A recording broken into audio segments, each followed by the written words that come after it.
Welcome back to the YouTube channel of the Buddhist Audio Bookshelf. Today, we're delving deeper into the profound insights of meditation by Thanissaro Bhikkhu, also known as Geoffrey DeGraff. Your support means the world to us. We kindly ask you to like and share this audiobook, thus expanding its reach and allowing more people to benefit from its wisdom. Don't forget to subscribe to our channel so that you receive immediate notifications when new content is uploaded. Together, we can spread the teachings of meditation and mindfulness, cultivating a community dedicated to enlightenment and inner tranquility. We are sincerely grateful for your involvement in our mission to make these transformative teachings universally accessible. Let's now begin today's reading. Dispassion. May 20, 2018. There's a passage in the canon where a group of monks are going off to a distant land, so they go to take leave of the Buddha. He tells them to take leave of Sariputta, too. So they go to see Sariputta and he asks them, when you go to this distant land and people ask you, what does your teacher teach? How are you going to answer them? So the monks ask Sariputta, what would be a good answer to give? And the first answer he gives is, our teacher teaches dispassion, the ending of passion. Then he goes on to say, if the people are intelligent, then they will ask, dispassion for what? That shows a big difference right there between people in that time and people in our time. Most people now, when they hear the word dispassion, lose interest immediately. They don't care about what you might be advocating dispassion for. The idea that dispassion would come first is something that's not all that appealing. But for intelligent people, Sariputta says, you answer their question by saying that the Buddha teaches dispassion for the aggregates. And then the next question would be, what advantage does your teacher see in having dispassion for the aggregates? The answer: when they change, you don't suffer. It's interesting that dispassion is the first thing Sariputta mentions. The Buddha himself at one point said dispassion itself is the highest of all dharma, of all phenomena. The Noble Eightfold Path is the highest of all fabricated phenomena, but dispassion is unfabricated and it's the highest experience you can have. Here again, the idea that dispassion would be better than anything else you could know sounds very strange. But the forest Ajahns talk about this a lot. They say it's like sobering up after you've been drunk. When you're drunk, you don't see things clearly.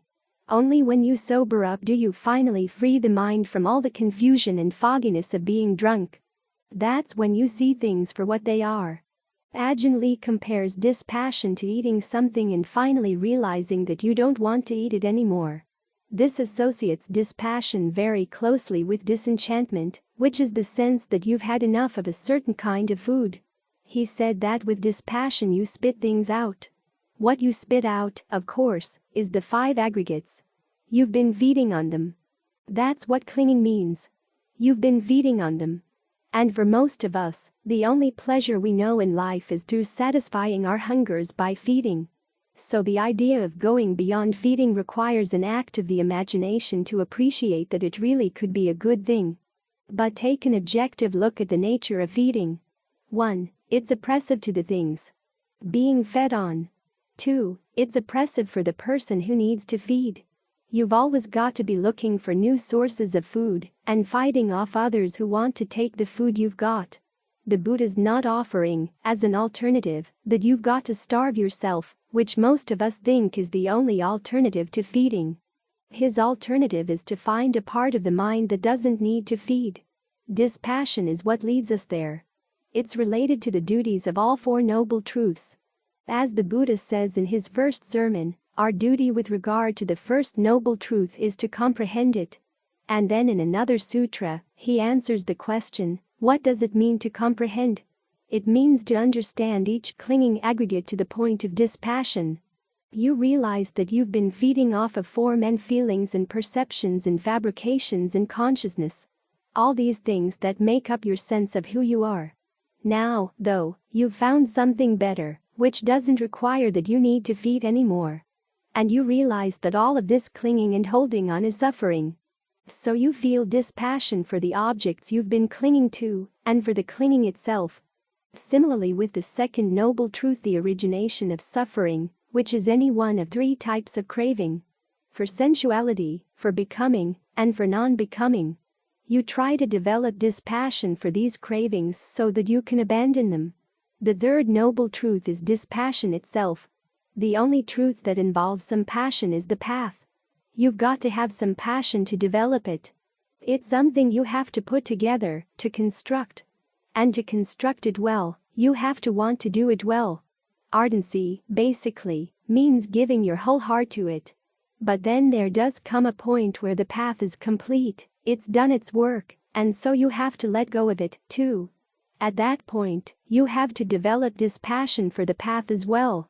Only then will you be fully free. Think of the image of the raft. The raft stands for the path. On the way across the river, you have to hold on to it. When you get to the further shore, you have to put it aside. The putting it aside, that's dispassion. So dispassion weaves its way throughout the teachings. This is why the Buddha said, on the night of his parinibbana, that the best way to show homage to him is to practice the Dharma in accordance with the Dharma. And then he said, in another sutta, what does it mean to do that? It means to practice for the sake of dispassion. You could also interpret it as meaning not changing the Dharma to suit yourself. You have to change yourself in order to suit the Dharma. But both of these meanings come down to the same thing. To change yourself to fit in with the Dharma means that you have to think about dispassion in a good way and make it your aim. As the Buddha said, if you think of nibbana, dispassion, and disenchantment as suffering, 1, you're wrong, and 2, it's going to be hard to practice. So learn to see these things in the right light. And the right light, he says, is to see renunciation as rest. See renunciation as a true way of finding peace in the mind. And in renouncing, we don't give up our feeding just by starving. We give up feeding because we find something in the mind that doesn't need to feed. This is one of the reasons why awakening happens in stages. You gain your first taste of the deathless with your first taste of awakening. It doesn't end all passion, but it does let you know that there is something better, something really good that comes with dispassion, and that there is a part of the mind that doesn't need to feed. That's basically when you're won over to the idea of dispassion, so that when the chance comes to finally let go totally, you're ready for it. This is why practicing the Dharma in accordance with the Dharma is a factor of stream entry. It's something you work on. Try to see dispassion as something positive, as true freedom. That gives you motivation. It's paradoxical. This passion for the path has to be motivated by seeing the value of dispassion. But again, there are a lot of paradoxes in the path. Things you have to develop that you will eventually have to let go of. In this case, you develop the passion to want to grow up, to stop feeding on the things you used to feed on. When I was a child, I used to save up my money to buy Hostess cupcakes. Pure garbage. And now that I see that they're pure garbage, I'm glad I'm not eating Hostess cupcakes anymore, or wasting any more money on them. You can probably think of the things you ate as a child that you would find disgusting now. Well, that's basically how awakened people feel about the things they fed on before. We still like these things because of distorted perceptions. But when you get your perceptions right, you let go with a sense of freedom and release, not with a sense of depression or deprivation. This is one of the big misunderstandings about dispassion. There was a study done a while back about lay people in Sri Lanka who had the reputation for being really into the Dharma. And the researchers came up with the conclusion that a lot of these people were suffering from clinical depression, believing that nothing in the world was any good, that there was no reason to want to accomplish anything at all. But that's not the kind of dispassion the Buddha's talking about. His dispassion requires a passion for the path motivated by the sense that there really is something worth putting all that effort into. So learn to see dispassion in a good light, and realize that even though it is the highest of all Dharma, there's something higher still, which is Nibbana, the ending of Dharma. Ajahn Mun makes this point. He says that the third noble truth is not the final goal. It's the last step, the step that leads to Nibbana. There's a duty that you have to do with regard to the third noble truth. You have to realize it, but nibbana is not something you have to do. There's no duty associated with it at all. Dispassion is something you move toward, something for which you create the conditions in the mind. Ajahn Lee describes it as the point where finally the fabricated and the unfabricated make a total break. From that point on, the mind is beyond all dharma, even the dharma of dispassion. It's totally free. But dispassion is the portal that lets you go there. We need it because we've been feeding on these things for so long. And we have to learn that there's something better. And that requires that we see the feeding itself as a burden for the mind. So try to get your views straight. When the Buddha says that the cessation of suffering is dispassion, learn to see that as a good thing. Use that perspective to give yourself some passion for the path. Ajahn Fuang used to say that if you want to get good at the meditation, you have to be crazy about it. Every little sliver of time you might find to stay with the breath, you do that. Keep at it. Keep at it. So develop passion for the goal of dispassion. And then, ultimately, you use dispassion to reach the point where the mind is beyond both. The freedom the Buddha's talking about is that total. If we work in this direction, then we're practicing the Dharma in line with the Buddha's intentions for why he taught the Dharma and why he wanted people to practice it. That's how we honor his teaching. That's how we do honor to our own desire for true happiness. Dharma is a quality of the heart. June 26, 2018. Most of us first encounter the Dharma through words we've read, words we've heard, which means that we often miss the fact that Dharma is not a quality of words. It's a quality of the heart. The Buddha discovered the Dharma in his heart, and then he put it into words to communicate it. But the actual quality of the Dharma, the fact of the Dharma, the actuality of the Dharma is something you find in the heart. So we have to remember that all the words are there to point to something in the heart. They're part of the Buddha's strategy for teaching us, and they're part of our strategy for practicing, to help direct the practice. But not everything is nailed down in the words. In fact, the basic concepts the Buddha taught are not nailed down at all. Here we are, training the mind to find true happiness, but happiness is not a word that he defined. Mind is not a word that he defined, probably because as you go through the practice, your appreciation of happiness is going to change. Your appreciation of the mind is going to change. So it's good not to have them nailed down too tightly. Even dukkha. He defines dukkha as the 5 clinging aggregates, but your understanding of what the word covers is going to change as you practice. It's going to get more refined. Things that you regard as pleasure right now. Ultimately you'll see that they have their stress. They can entail dukkha. But for the time being, as long as they seem pleasant, you stick with them because the practice is strategic. It's trying to develop a quality of truthfulness in the heart, and it does it step by step. Truth is something that exists on many levels in the Buddha's teachings. There is the truth of statements. There is the truth of perceptions. And there's the truth of actualities. We start out with the perceptions, in other words, the labels we have in our minds. And we use true perceptions as we speak, because otherwise, what would we have to direct our practice? We're already fabricating our experience through our perceptions, so the Buddha's giving us new perceptions to use. But notice, they're there to be used. We're not trying to arrive at a true perception. The Buddha makes this point many times in the Sutta Nipata.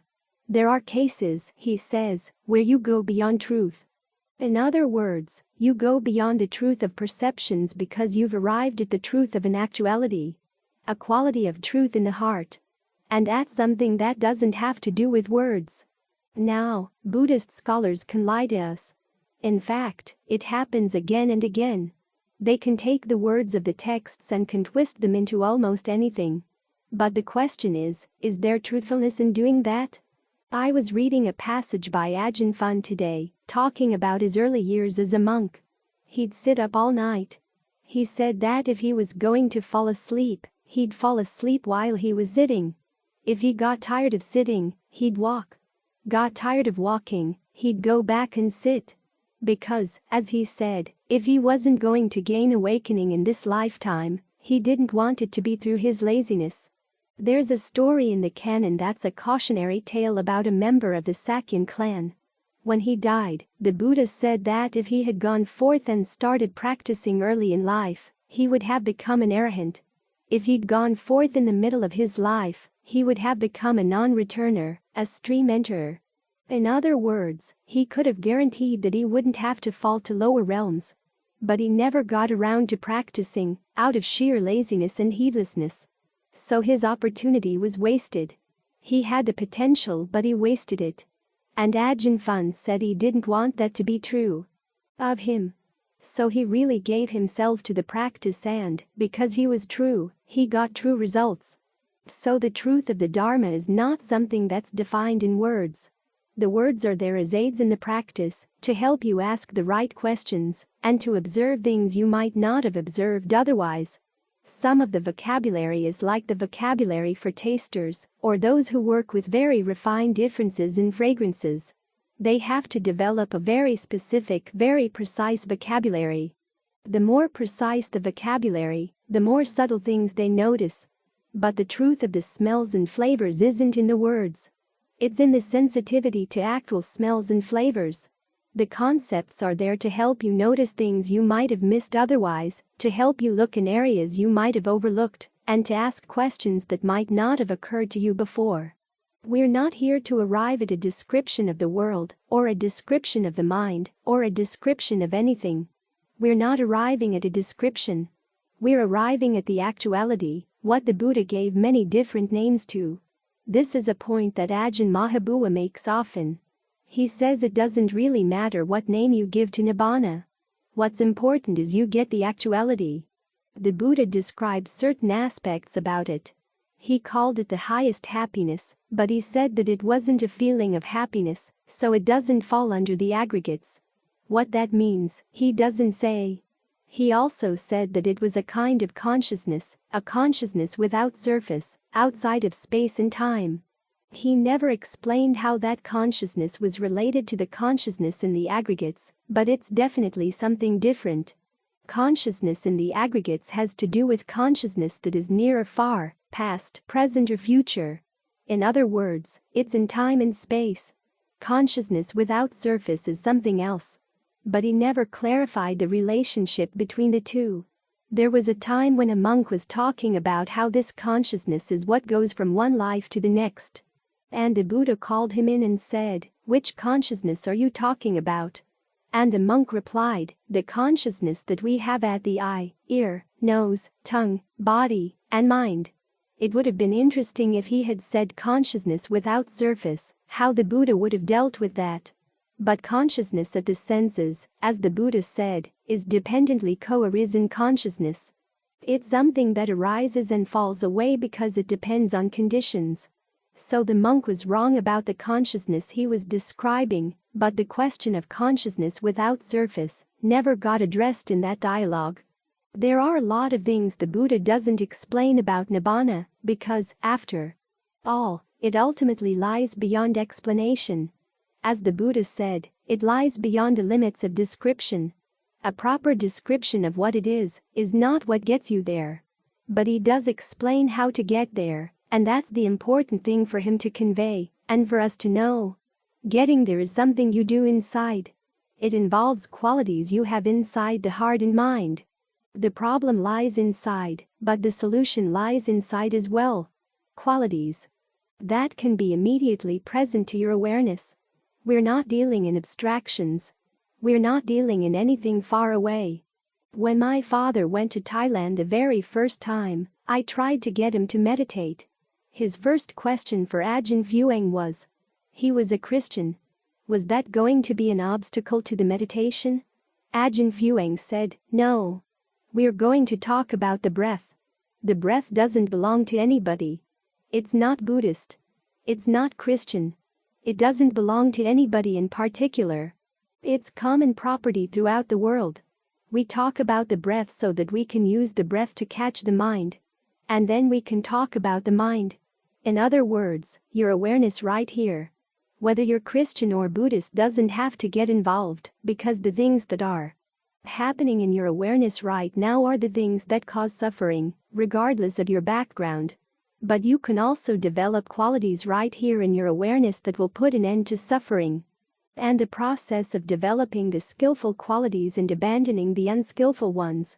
What's that going to do to your awareness?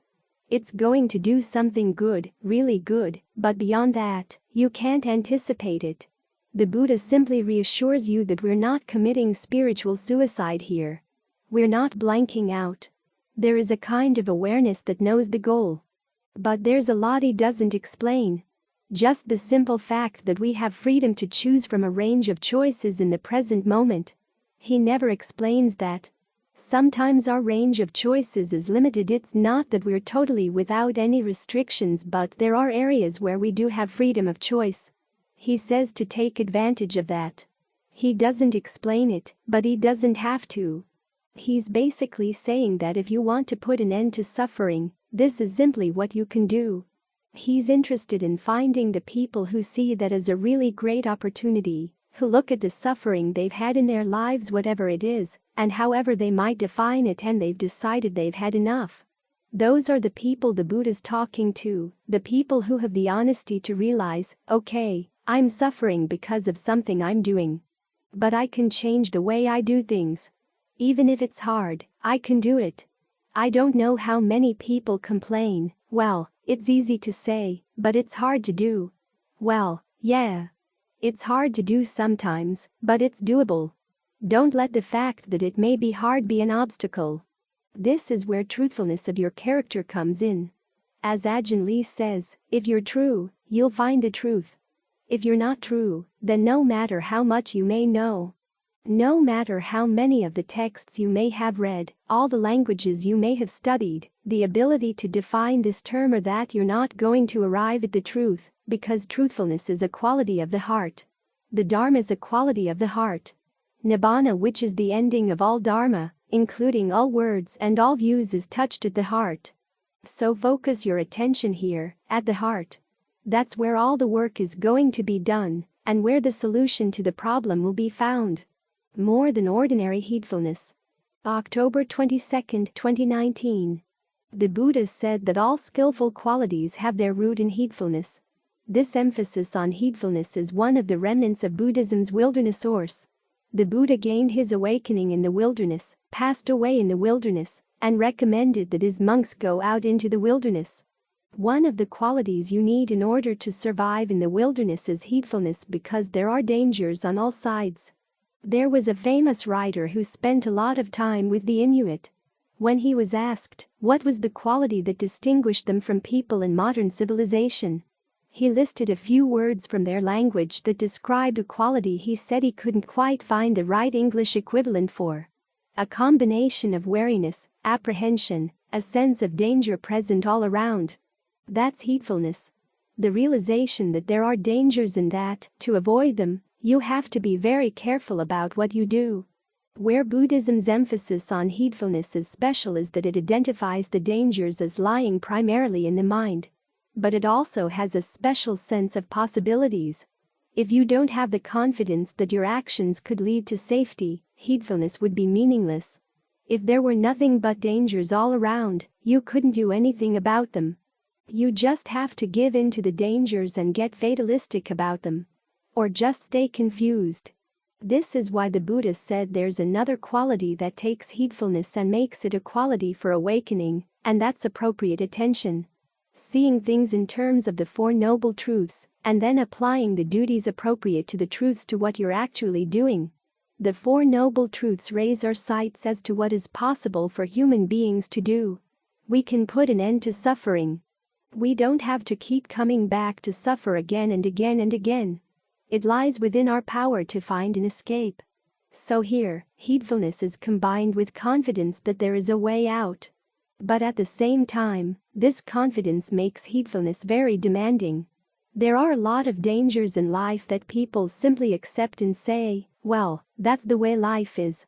I was talking the other night to someone who was telling me about how she was trying to analyze her unskillful mind states as to why she would go for them. One of the conclusions she came to was that it's a normal human reaction. Other people do things that are displeasing, and the normal reaction is to get angry. You see something nice, and the normal reaction is greed. Well, it may be the normal reaction, but it's not the best. It's not the best that we're capable of. The Buddha's actually pointing out that the mind doesn't have to stay on the normal human level. We meditate so that we can transform it. But how many people come to the meditation to be transformed? Most people simply want a nice place for the mind to hang out and don't ask for much change beyond that. But the Buddha's saying that if, after you've gained rest from concentration, you simply allow the mind to go back to its old habits, you're being heedless. Areas where other people didn't see dangers, he saw dangers. Areas where other people didn't see a way out, he saw a way out. Take, for instance, our attachment to the body. It's a normal thing. As long as we have a body, we have to take care of it, and it seems natural to be attached to it. What happens, of course, is that your attachment to the body gives you a reason to be afraid of death. Simply the fact that you have a body leaves you open to all kinds of attacks. Attacks from outside, attacks from within the body itself. As Ajahn Fun used to like to say, every part of the body has its diseases. In fact, every part of the body, he says, is a disease. There are passages in the canon, for instance, where the canon lists kakurogo, eye diseases. He translated the passages as saying basically, the eye is a disease. The simple fact that you have eyes, ears, a heart, and lungs means you're open to all the kinds of diseases that are ready to appear in the eyes, ears, heart, and lungs at any time. We just take that for granted. But the Buddha says you don't have to. It is possible for the mind to experience formless states. Now, that may be something you don't know is possible for sure, but he recommends that you take it as a working hypothesis because it opens up possibilities for safety that you wouldn't have access to otherwise. After all, having a body requires also that you feed it. As you're looking for food, you get into conflict with other people, other beings, who are looking for their food in the same places. But if the mind can attain a formless state, it doesn't have to get into those conflicts. It's not exposed to those dangers. As the Buddha says, whenever there's a choice between an assumption that places limits on what you can do and an assumption that opens possibilities for what you can do, it's always better to adopt the assumption that allows more possibilities for your actions. Otherwise, the simple act of assuming that there are no possibilities cuts off what might be a potential avenue that you could follow for safety and happiness. So, we apply appropriate attention to our heedfulness, reminding ourselves that there are possibilities beyond the ordinary human level. There's a possibility of a safety beyond the ordinary human level. The mind can be perfectly fine without a body. In the higher levels of the heavens, beings are not only perfectly fine, they're much better off. As for nibbana, it has no body and it's the ultimate happiness. So turn around and look at your attachment to the body and ask yourself, is this something I really want to hold on to? When you realize that you could actually be freed from the limitations of the body, then you're more likely to follow the path that would free you. We have that contemplation of the different parts of the body. A lot of people don't like it because they don't see it as an avenue to freedom. They just see it as bad-mouthing something that they would prefer to be attached to. But the Buddha's telling us to question that preference. Question that attachment. Be heedful and expand your imagination through appropriate attention. Ask what possibilities of safety heedfulness might be able to bring. So it's not simply that we're aware of dangers.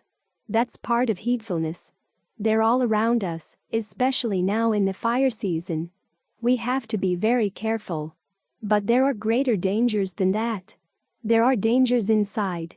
At the same time, heedfulness, at least from the Buddha's point of view, encompasses confidence that there is a way out from these dangers, a total freedom from these dangers.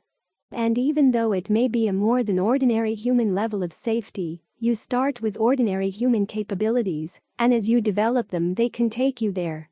Always keep that assumption in mind, because it's an assumption that doesn't leave you trapped in the dangers that we see all around us and in us. It opens the way out. Worry versus heedfulness. November 16, 2019. Bring your attention to the breath. Try to breathe in a way that feels good, and try to stay with the breath all the way in, all the way out, each time you breathe in, each time you breathe out. What often happens, though, is that you stay with the breath a couple of times, and then another thought comes in, and it seems more interesting, more important, and you go with that. It's called a hindrance. It's the normal way of the mind, and in everyday life it doesn't seem like much is being hindered. But when you're trying to lift the mind to a higher level, thoughts like this can really get in the way. Some of them are problems in daily life as well. Ill will is a problem. Restlessness, worry, uncertainty, sleepiness. These are problems. Part of the issue is that there's an aspect to them that's sometimes skillful. With uncertainty, sometimes it's wise to be uncertain about things, in other words, not to commit yourself too quickly. With worry, there are some things that you should think about, prepare for. There's a sutta where the Buddha talks about future dangers. A monk should contemplate the fact that death can come very easily, aging can come, illness can come very easily. Famines can happen. Societies can break down. The Sangha can split. When any of these things happen, it's going to be hard to practice. And there will be other difficulties as well. The Buddha's response is not to pretend that these dangers are not there, but to prepare for them wisely. This is the difference between worry and heedfulness. Worry just sits there stewing and spinning its wheels, whereas heedfulness says, okay, there is a danger, but there's something that can be done about it. It requires a level of confidence that there is a way out, and it also requires that you put the effort in to develop the skills you need to protect you. In the case of the monk reflecting in the forest about the dangers that can come in the future, the resolve is, I should focus on trying to attain the as yet unattained, to reach the as yet unreached, to know, and to see what things I haven't known and seen before. In other words, to find something in the mind that will not be touched by the dangers. Now, that may seem far away, because the Buddha's talking about nibbana. A little bit closer are the skills you can develop as you meditate, and in particular, wisdom in terms of where you look for your happiness and for your security. When you realize that the most important things in life are not so much your work, your family, your relationships, but rather the qualities you build into your mind, that realization puts you on the right course. When you have concentration, for instance, even though it may not be perfect, if you've got it as an internal resource, as a source of nourishment inside, then when things go bad outside, at least you've got something to turn to. When you have your virtue, when you have your endurance, when you develop the quality of determination, all these perfections are things you can hold on to. That may be one of the reasons why the Pali name for these qualities is parami. When you hold on to them, they take you over to param, the other side of the flood that, if you're not developing the perfections, can carry you away. So, when you find the mind worried about issues in daily life, then whether you're meditating or not, remind yourself, where is true security going to be found? It can be found. That's the confidence. The next question is, what do you do to find it? That's when you direct your worry to a skill, and it's an inner skill. If you let yourself be concerned totally about things outside, you'll never find any security. I remember talking to someone who was describing the behavior of the people on Wall Street back before the big crash.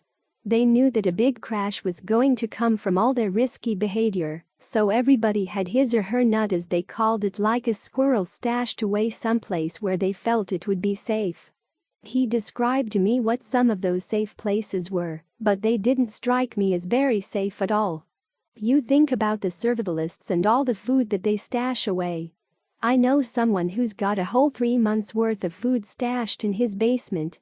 But if things break down and your neighbors find out that you have food, do you think you'll be able to keep it for 3 months? All these provisions we make are like putting up a cardboard wall to keep the sea away when the sea is rising.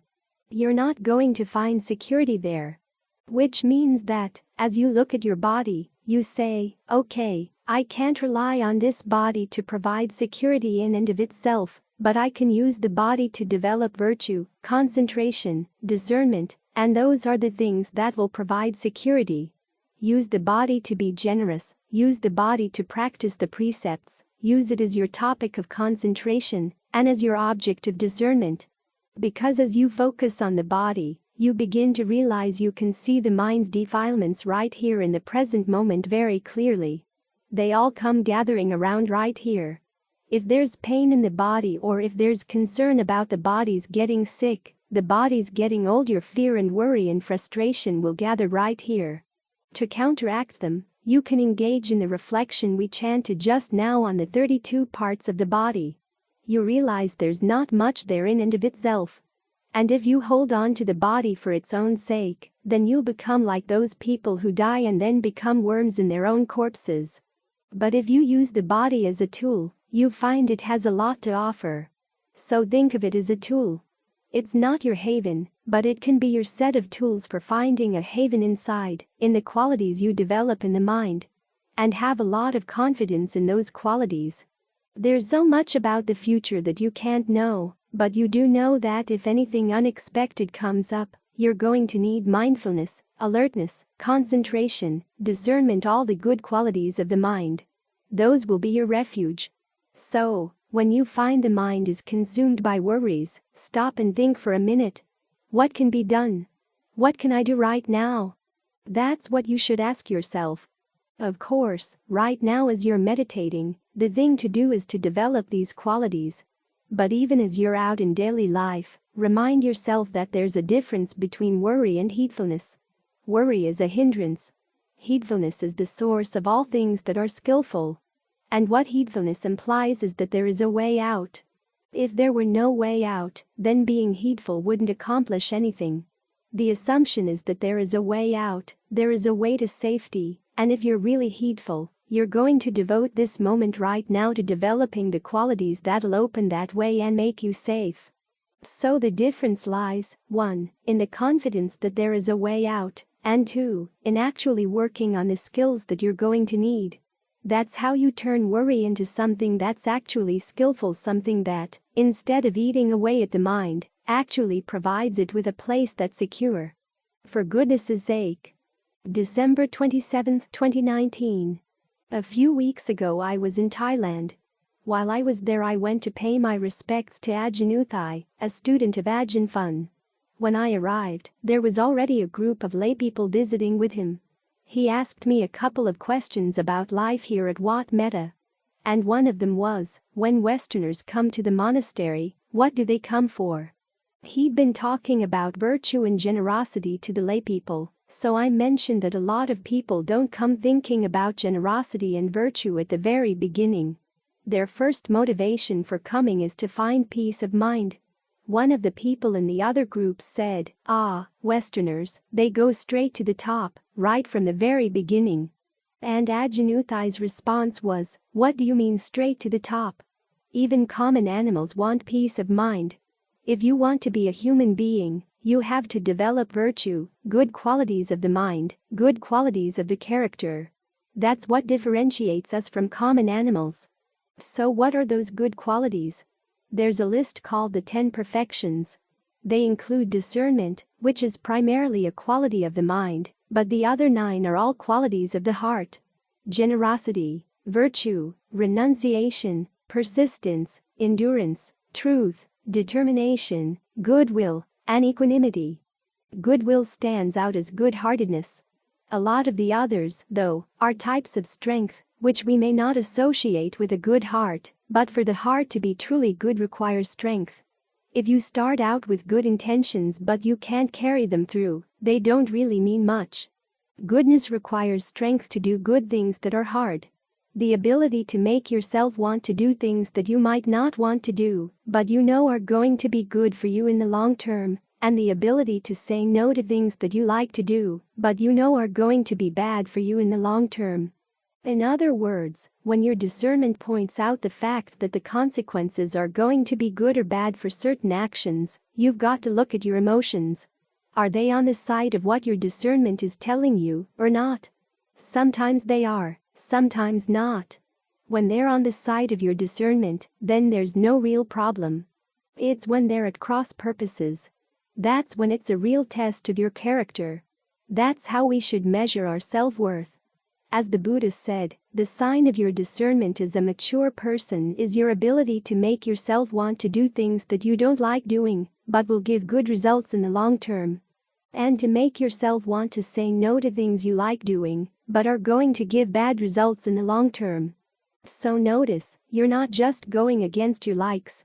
You're trying to change your likes, trying to make yourself want to do these things.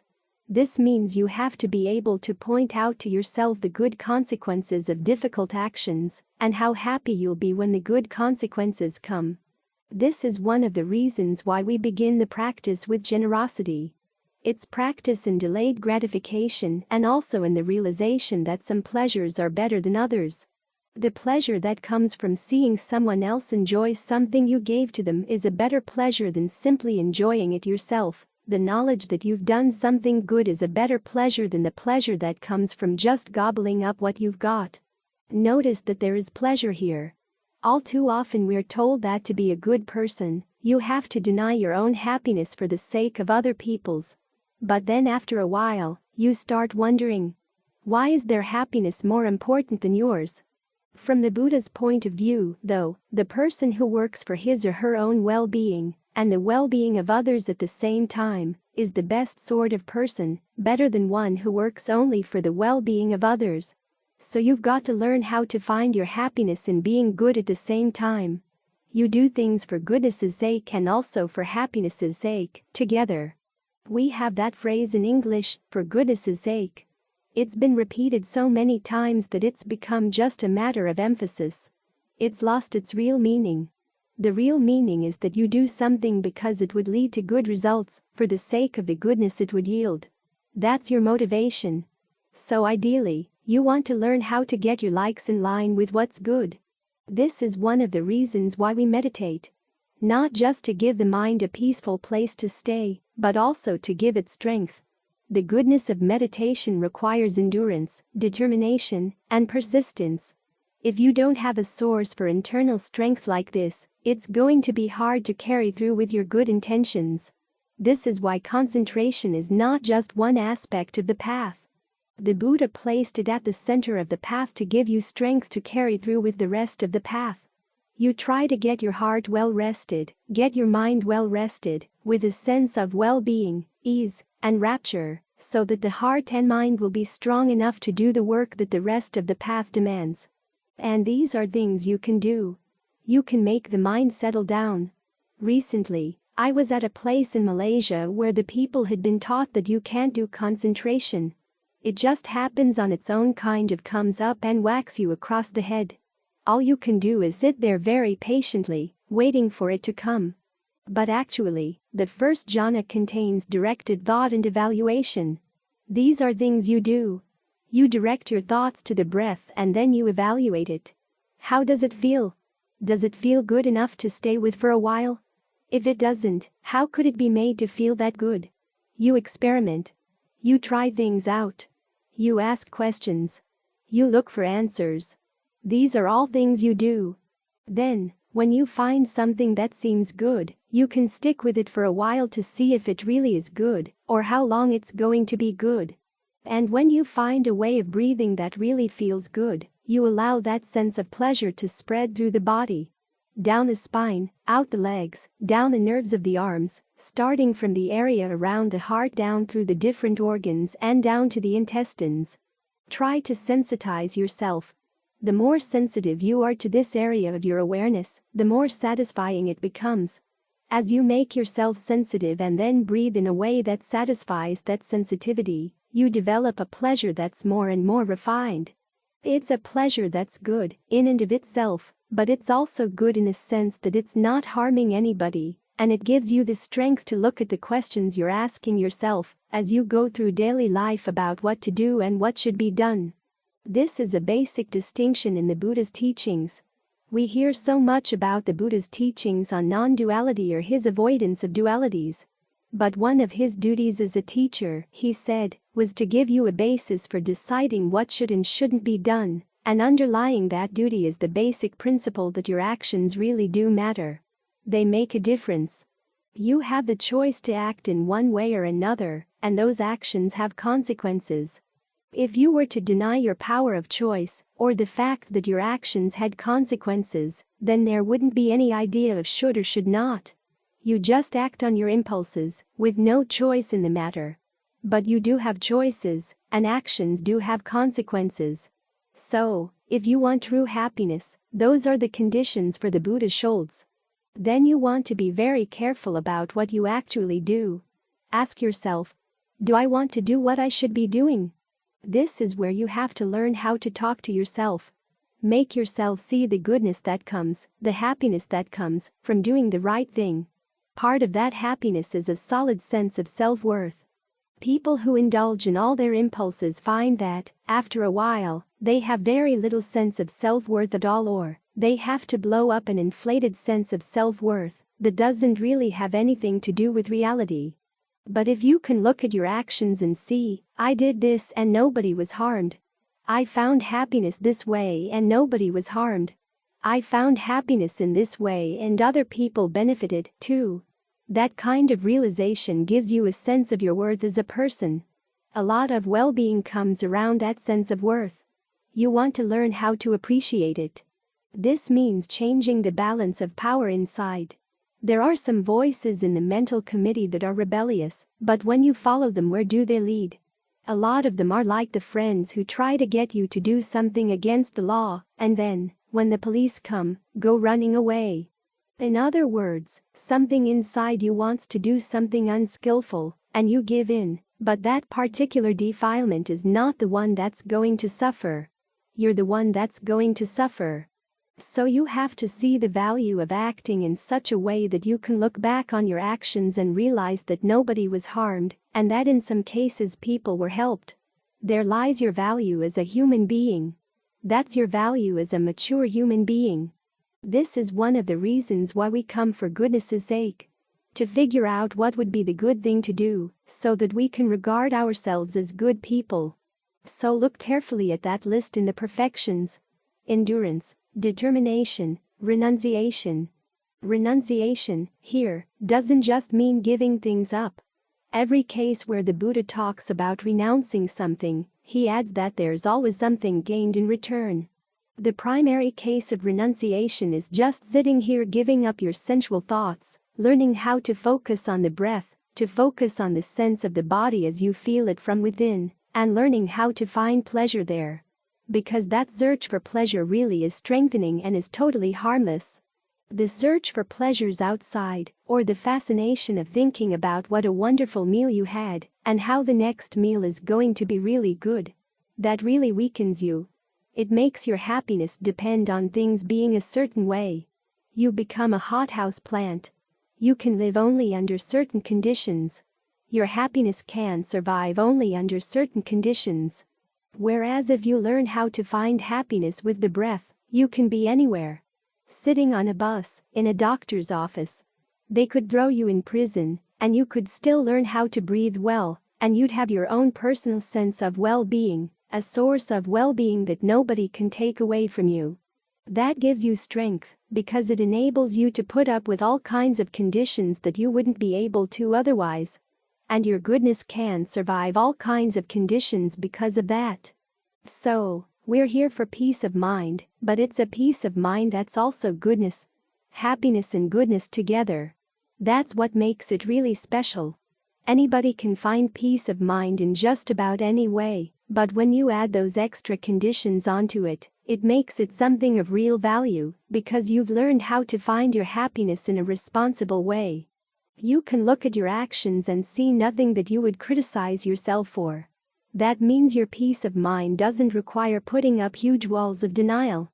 It's also peace of mind that can withstand all kinds of external changes, because you've made certain qualities in your mind unchanging.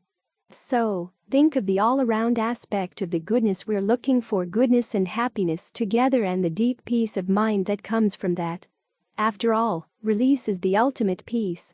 That's the kind of peace that common animals can't find, but human beings can, because the release the Buddha taught depends on all the factors of the path.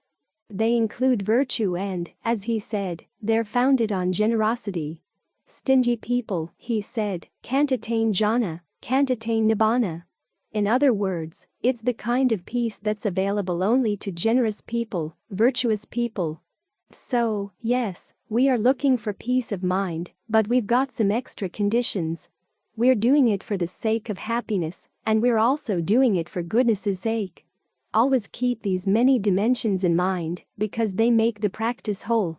An entire practice, a practice that really is worth giving your life to. In harmony with the teachings of the Buddha, we emphasize the profound importance of sharing wisdom far and wide. Presently, we've made this extensive 1,000-page work accessible through audio format. The responsibility to further this noble cause now rests with you. Through your subscriptions, likes, and the sharing of our content, you play a central role in the broad dissemination of these teachings, which can benefit numerous others. Let's continue the timeless tradition of spreading knowledge and nurturing mindfulness for the betterment of humanity. We wholeheartedly invite you to join us in this endeavor, and together, we can make a profound and positive impact on the lives of many.